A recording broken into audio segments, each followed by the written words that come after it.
Okay, so I was in the middle of this problem when my software froze up on me, so I'm going to resume where we were at in the last video.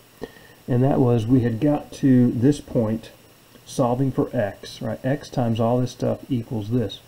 And so I can divide by all this stuff under here and get the solution.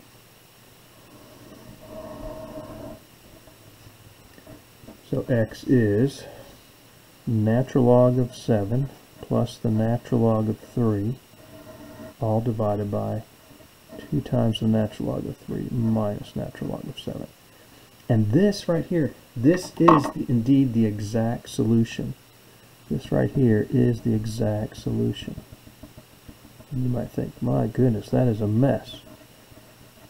But that is the exact solution. Sometimes you're going to have to write exact solutions that way.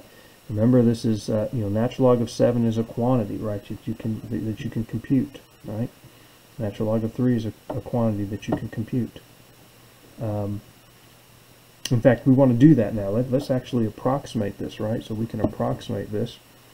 Up top, I'll have in parentheses, notice, the natural log of 7 plus the natural log of 3, and close the parentheses around the numerator. Notice that I've got parentheses around the log functions, parentheses around the numerator, division, right, and then parentheses around the bottom part. And this is 2 times, or just natural log of 3 minus natural log of 7, and close the parentheses on the denominator.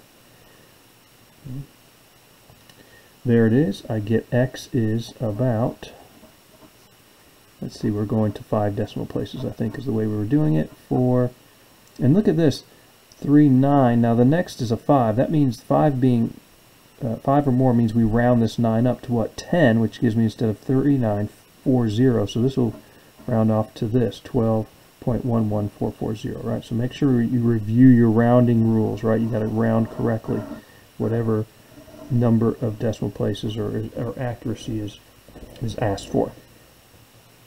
So there's our solution, exact and an approximate. I can check by plugging back this answer into here. I'll use my answer button to do that. In this case, since I've got 2 different bases, I got variables on both sides. One way to do this, since both sides are equal, I'm going to take this 3 to the 2x minus 1 and subtract 7 to the x plus 1. And I should get what? I should get 0. So 3 raised to the 2 times answer plus 1, right, there's the first expression, minus what? 7 raised to the answer plus 1. And this should do what? Give me 0. Now, take a look at this. I didn't quite get, oh man, I messed up. What did I do wrong? 3 to the 2, oh, right there, plus 1. And it should have been minus 1. Yeah, so this would tell you something's wrong. For a second there I thought it was okay, because I thought this was a negative number, but this is a huge number. Right, to the times 10 to the 11th power. Move the decimal place 11 places this way. I made a mistake. Okay, what if you made a mistake like this? Let me show you another key in the calculator that's helpful if you have a graphing calculator. Entry. Okay, second entry. Watch what happens when I hit second entry. Second entry. It recopies the previous line. I can't use it now though, because answer has been replaced with this big number. But if I do second entry again, look what happens. My previous one. In fact, it stores, I think, like the 10 last commands you did. And what's neat about this is you can come back in and edit these if you want to, right, and change them around.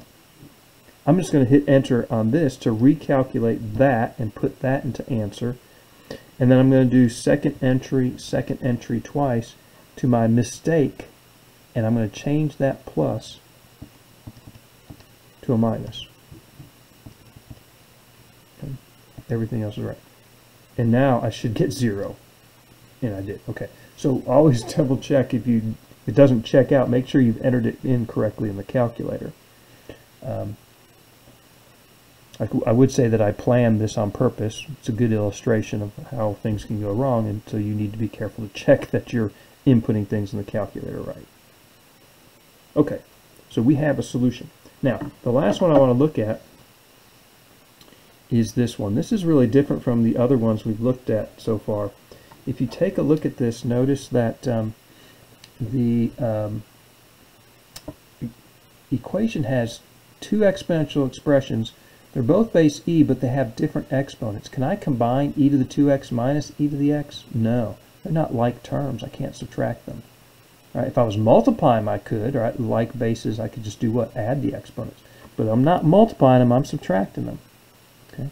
Well, what I want you to see is to note the following. If I were to, let me just do a little change of variables here, and if you look at this long enough, you'll realize something. If u is equal to e to the x, then what is the value of u squared? That's e to the x squared. What do I do with exponents here? What's the rule of exponents? An exponent raised to an exponent? Multiply them, right? E to the 2x. And that's e to the 2x, right? So if u is e to the x, u squared is e to the 2x. That's just u squared. And so this equation actually looks like what? U squared minus u minus 6 equals 0. And what type of equation is that? This is a quadratic equation. Easy to solve. Right? Since it's set equal to 0, I can try to factor it. If factoring doesn't work, I can complete the square or use the quadratic formula. But we know how to solve all quadratic equations. This one, though, factors. Right, how does it factor? The product is -6 of these two terms, since the coefficient is 1 here. Add up to -1. So if you think about it, we've got -3. +2. So what's that mean then? Either u minus 3 is 0 or what? U plus 2 is 0, since the product is equal to 0. It only happens when the product is 0, right? If I have two or more things multiply together to give me 0, one of the things must be 0. So this is u is 3 and this is u is -2. But what's the actual solution? Remember, the original equation was in terms of x. Well, u, remember, is e to the x. So this says e to the x is equal to 3. Right? So if e to the x is equal to 3, how do I solve for x? I take the natural log of both sides, and the natural log of e to the x is just x. And so I get x equal 3. Right? Sorry, x equal natural log of 3. That's the exact solution. Ooh. Natural log of 3. What about up here? You know, here this says what? E to the x equals -2, and we've got a problem there, right? Can e to the x ever equal -2? No. The range of e to the x is everything greater than 0, right? And so there is no real number solution to this. I cannot raise e to any power and get a negative number. If I try and take the natural log, by the way, remember the domain of log functions is what? Everything greater than 0. Can't be done. You can get a real number. As an approximation, we'll just finish this out. If I take the natural log of 3, that's a real number. It's the power of the base e needed to get 3. It's that. So x is approximately 1.09861 if I round to 5 decimal places. So again, here's my exact solution, and here's my approximation. And I can check again by going back to the original equation. And I have e raised to the 2 times answer, right, and x being this value, minus e to the answer, minus 6.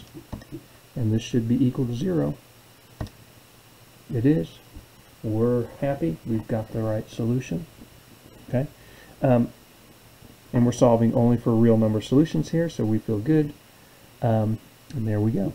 So again, exponential equations. Lots of different varieties. You want to try the problems in the homework. Practice, practice, practice. There's a lot of them, but you need to because there's lots of variation.